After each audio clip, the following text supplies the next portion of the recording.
Well, hi guys, it's Sunday the 8th of June, and I'm aware that last week, in the last couple of days of May, I didn't do a proper formal update video. If anybody has, if anybody's had a look on my channel, they'll have seen what I was up to last weekend. It's generated quite a lot of interest. Anyway, we'll cover that shortly. But anyway, as I say, it's the 8th of June, and time for a quick update. Anyway, so in terms of new stuff since the last update, there's been nothing to speak of that's I've obtained really. I've obtained a few pieces of equipment and paints and stuff, a couple of kits that I wanted to sort of update or sort of backfill some points of interest in my collection for models that I might want to build at some point. Things such as a couple of the AZ models, Super Mysteers in Israeli service, that kind of thing. But it's nothing new. No new tool stuff has arrived in the last couple of weeks for me, so there's nothing to report there. In terms of the modelling, now a lot of you have seen the Kefir ongoing. That at the moment is on a proper hiatus. I've actually boxed that up and put that away. Just not, you know, it's not dead by any stretch of the imagination, but quite often I run into a situation with a model where I'm really not happy with how it's going. That there's so many problems with it. That the temptation is just to get it finished and out of the way, and quite often you can rush and spoil a model for that. So what I tend to do in those instances is I will pack the model away, put it out of sight completely, forget about it for a while, and very often when we go back to it, or when I go back to it, sometimes you know, weeks later, sometimes months later. In one or two instances it's been several years later before I've gone back and picked it up. But quite often when I go back and pick it up, the problems don't seem as serious after a bit of a layoff from it. Sometimes if you're too close to a project for too long, you start amplifying problems which are possibly quite minor. So we've had problems with the decals on this. They're older Isra decals, printed by Cartograph in sort of 2000, 2001, back when I really didn't like Cartograph decals. They didn't adhere well, they were thick, they didn't respond to setting solutions. In fact, I used to call them Carter crap. That's how much I disliked them, and I would actively search through any new decal releases that I want to find out if they'd been printed by Cartograph, and if they had, I would try and avoid them. Nowadays, there's no such issues with Cartograph. They are, in my opinion, the best decals in the world, bar none. They are fantastic decals these days. So the difference between stuff that was printed 10 years ago and stuff that's printed now is really very stark in terms of quality. So anyway, the decals weren't going down well, you know, it was giving me some trouble with the paint schemes and stuff like that. So I'd given it a couple of coats of varnish and micro meshed it and trying to get the decals to blend in and look good, but there's still little bits of silvering. So that's been placed to one side, that's been boxed up. We're not going to be doing anything with that for a while, and hopefully at some point, you know, I'll pick that up and you'll see the finished article. On top of that, I have also ordered the Avant-Garde model kits, Kefir, 48 scale Kefir, because there's two kits come out in rapid succession, and the Avant-Garde kit is the one that I've always thought looked the better of the two. So that should be with me shortly, and we'll do a comparison then and see how it stacks up against the Kinetic one, which is nice, but has got some issues with it that you know. Kinetic is quite often, I find Kinetic kits are less than the sum of their parts, if you know what I mean. They look great, but it's quite often there's some problems with them. But nevertheless, we'll wait and see what it looks like when that turns up.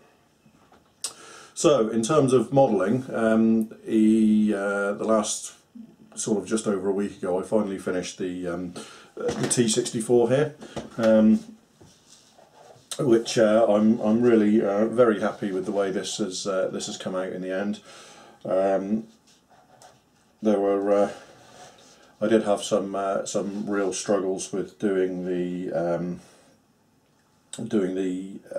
pigment sections, and at one point I had to scrub the model really hard with some water and detergent to get rid of the pigment I built up because it was really looking awful. The irony being that once I'd scrubbed it off and got rid of all the extra pigment, it actually looked really good. The way some of the pigment had worked in looked really good. But anyway, this is the model finished. You can see there's some mud splashing and the like being added underneath, right up against the rear panel and underneath the ditching log, and also some around the front here has been added. Some light mixtures up against the rear of the side skirts and stuff like that. Some wet effects have been used across the side skirts and in some of the pigments, and overall, on balance, I'm really quite happy with the way this model has come out. I've learnt a few things for the next project. I'm aware that some people think the colour I've used is too light for this Russian dark green, but I purposely like to go quite light on this because I hate the idea of a model becoming very dark and becoming just a kind of a black hole, if you like, where detail doesn't stand out. Particularly good in this kit are the gun, this anti-aircraft gun mount and stuff like that are absolutely superb. I've used some chipping effect on the barrels here. The barrels are resin replacements, which I obtained through eBay from China. Not exactly the same design as the existing ones. They're a bit skinnier, but they look good. I've used some chipping effect on the barrels to make them look worn, and also some wet effects to simulate some fuel spills from the caps and stuff like that. And also there's been some pigments worked in around all the corners and stuff like that, sight housings and cupolas and all those sorts of areas have all had some light pigment work done with them. And overall, I have to say, it was a very enjoyable build. It just shows how good Trumpeter can be these days, and hopefully I'll find enough interesting alternatives that won't be the last Trumpeter T64 I build. Should say, if anybody's interested in seeing more pictures of my modelling, I do have a web page, but I don't really update it now. The best place to find me is if you have a Facebook account. If you do have a Facebook, or if you don't have a Facebook account, if you go onto Facebook and you input Drew's model page into the search bar, it should bring you back with my, I created a specific model page just for showing my modelling off and talking about modelling, and that's where most of my stills and stuff like that tend to appear now.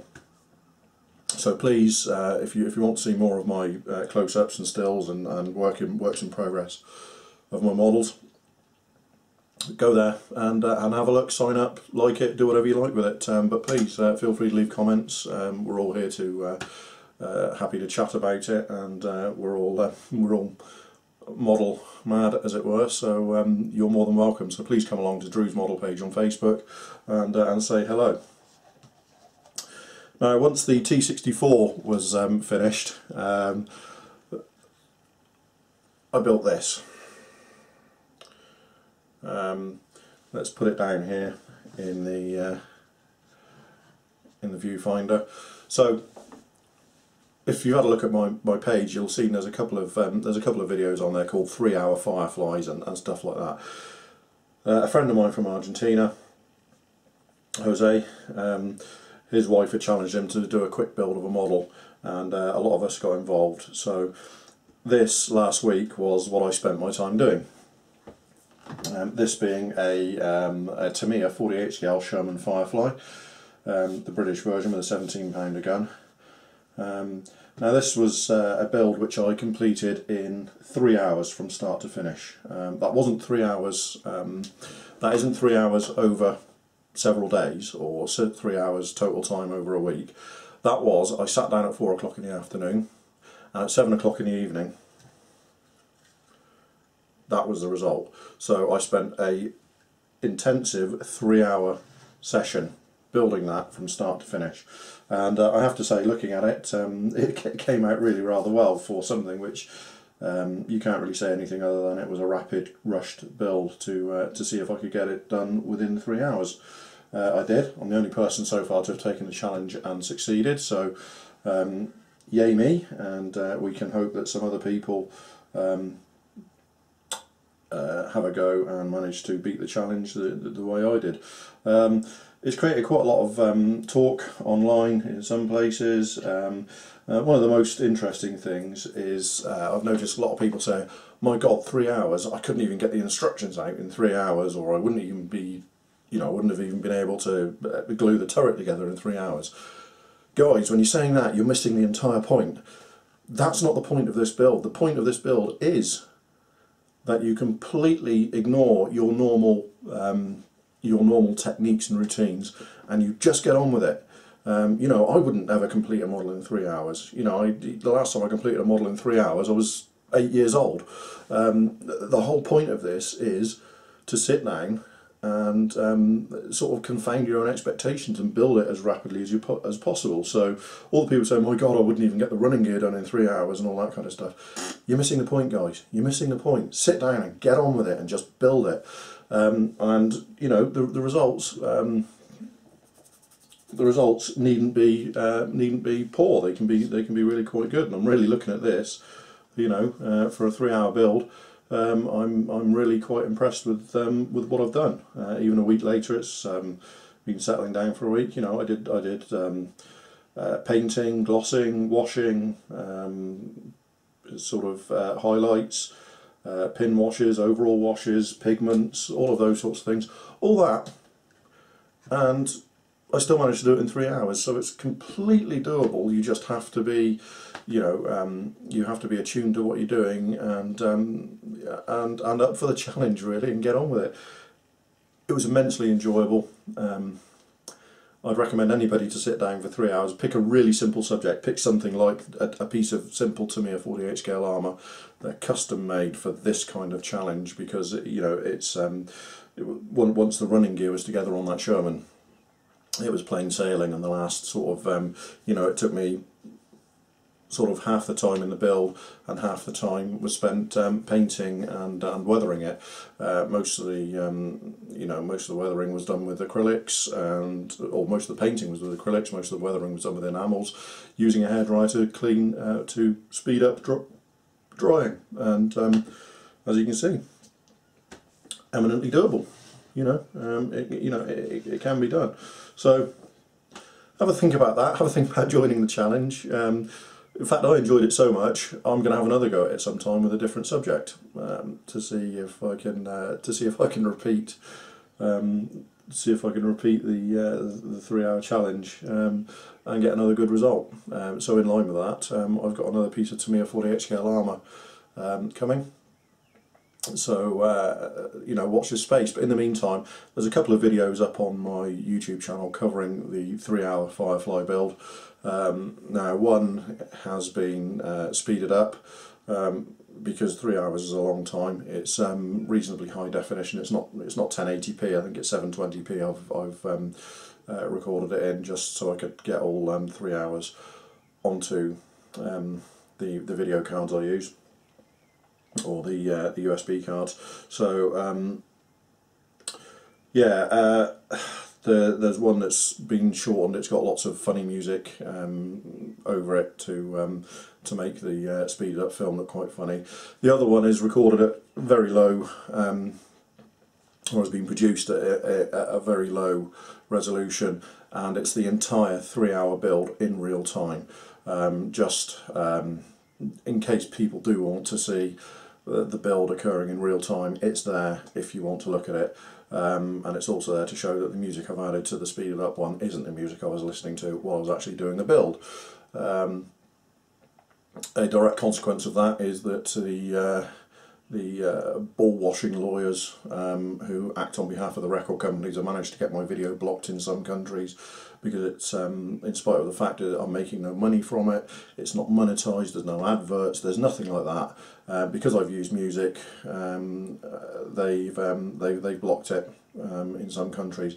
Nevertheless, have a look on Google. There are ways around blocked videos, ways to watch videos that are blocked for copyright reasons in your country. So if it is blocked, have a look on Google. There are ways around it with proxies and stuff to get around the lawyers, and may they all rot in hell, frankly. But have a look. So there we go. That was a 3-hour build. And so what am I doing now? Well, with that out of the way, what I started was this, which is the Zvezda T90 main battle tank. Yeah, there's a bit of a Russian theme going on at the moment. I'm starting to find Russian armour tremendously interesting. So for the last week or so, I've been building this Zvezda T90. If you bear with me, I'm just going to pop the turret off. This, I have to say, I've read some stuff from people who've been building this online and stuff like that, and they've mentioned fit problems and issues with the kit and stuff like that. I can only say my own experience is that this entire kit has been pretty excellent. It's fitted like a glove for by far the majority of this. In fact, there's no real problems I can pinpoint that I've had with this model at all.